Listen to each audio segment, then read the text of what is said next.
A Madeira continua a ser a região do país com maior taxa de risco de pobreza. Está quase 10 pontos percentuais acima da média nacional, que é de 17%. São também as regiões autónomas que têm mais privação material e social. As desigualdades são maiores do que em Portugal continental. Os dados foram divulgados no relatório Portugal Balanço Social 2023, elaborado pela Faculdade de Economia da Universidade Nova de Lisboa. Susana Peralta é uma das autoras, está connosco no telejornal a partir dos estúdios da RTP em Lisboa. Boa noite, Susana. O que é que determina estes valores para a taxa de risco de pobreza, não só na região, mas no país? Olá, boa noite, e queria agradecer o convite, dizer que é um gosto para mim estar aqui na RTP Madeira.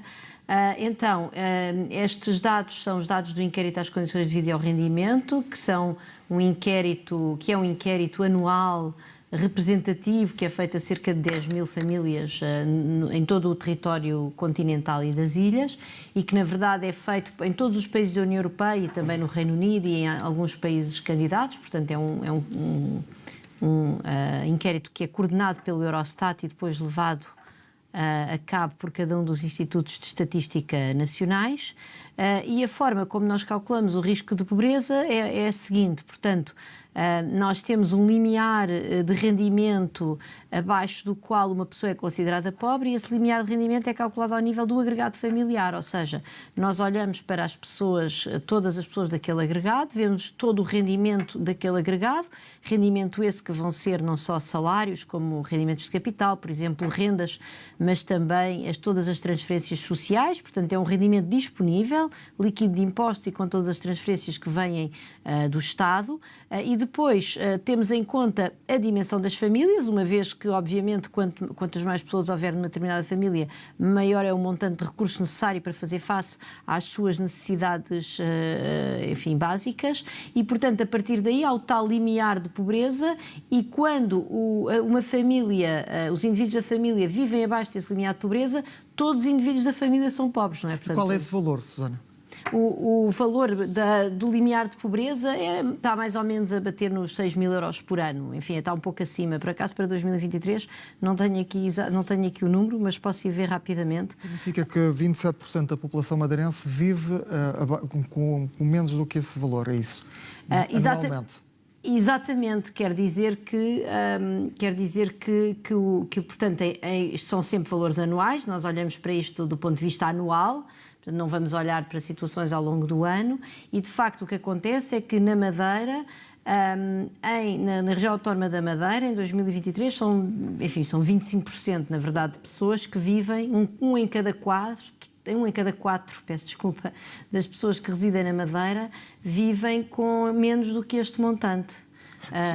Sim. Ao longo do dia, a Secretaria Regional, com a pasta da Inclusão, lançou um comunicado com novos dados referentes já a rendimentos de 2023, que dão conta de uma taxa de risco de pobreza que é mais baixa de 24,8%, é o valor já com dados atualizados. Também a taxa de privação material severa baixa para os 6,3%. Estamos a falar de valores dinâmicos que podem ter esta flutuação significativa. Então, aqui a flutuação que nós temos quando falamos da taxa de pobreza, a do inquérito de 2022 era de 25,9%, portanto os tais 26%, e passa para 25% em 2023. Atenção que estes inquéritos, na verdade, eles dizem respeito ao rendimento do ano anterior. Portanto, em bom rigor, estamos a falar da taxa de pobreza da Madeira em 2021 e em 2022, e efetivamente temos aqui uma dimensão de 1,1 pontos percentuais.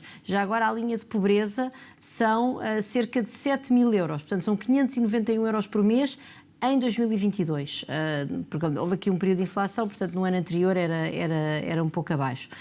Mas então, dizia eu, se é normal, quer dizer, um ponto percentual são variações perfeitamente normais de um ano para o outro. Aqui a variação que também é mais significativa é a taxa de privação material e social severa, que na região autónoma da Madeira baixou de 7,8% em 2022 para 6,3% em 2023. Mas, mais uma vez, estamos a falar de uma variação de 1,5 pontos percentuais. No bom sentido, felizmente, portanto, no sentido de uma melhoria entre 2022 e 2023, mas são variações que são razoavelmente modestas. Deixe-me só dar aqui uma nota, depois se calhar eu explicarei o que é esta taxa de privação. Exatamente, o que é a taxa de privação, então, quais são os critérios utilizados para esta taxa? Muito bem, vou então explicar. Então, aqui a questão é que o nosso limiar de pobreza, o limiar de pobreza que é usado na União Europeia, portanto, isto são tudo critérios que são os critérios do Eurostat, é o critério que esta equipa de investigação aplica.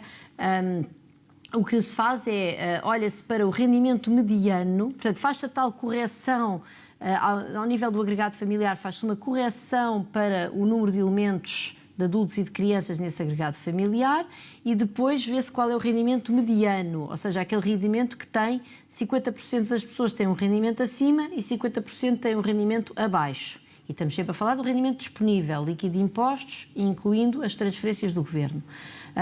Pegamos nesse rendimento que é o mediano e calculamos 60% dele, portanto um valor abaixo do rendimento mediano. E esse é o nosso limiar de pobreza. E é a partir daí que nós dizemos que uma pessoa que tem menos do que isso, ou que vive num agregado familiar em que cada pessoa tem menos do que isso, essas pessoas são todas pobres. O que é que acontece? Acontece que este limiar de pobreza, e sobretudo quando nós estamos a fazer comparações, por exemplo, entre regiões do país, ou quando estamos a fazer comparações ao nível da União Europeia, claro que cada país tem o seu próprio limiar de pobreza, mas é evidente que uma pessoa, digamos, tendo em conta os níveis, os diferentes níveis de vida, condições de vida nos diferentes países da União Europeia, muitas vezes uma pessoa pobre pode querer dizer coisas diferentes, sei lá, na Suécia e na Roménia, não é? E então é por isso que este inquérito às condições de vida e do rendimento pergunta também às pessoas diretamente se podem ou não podem ter acesso a um conjunto de despesas que são consideradas essenciais, como, por exemplo, manter a casa aquecida, ter acesso a uma refeição com proteínas de origem animal ou vegetal de 2 em 2 dias, pelo menos, conseguir substituir móveis usados, conseguir substituir roupa usada, conseguir uma vez por mês convidar pessoas da família ou da sua relação a casa, também é uma medida, digamos, de uma certa inserção social, de uma qualidade de uma vida emocional. Portanto, nós recolhemos, isto é, o inquérito recolhe 13 itens deste tipo, que se as pessoas conseguem ou não conseguem, por exemplo, fazer face a uma despesa inesperada sem recorrer a um empréstimo, sei lá, para perceber se uma pessoa que tem uma avaria lá em casa no frigorífico, se consegue ou não consegue rapidamente substituí-lo, não é? Sem se colocar em situações de grande desespero financeiro.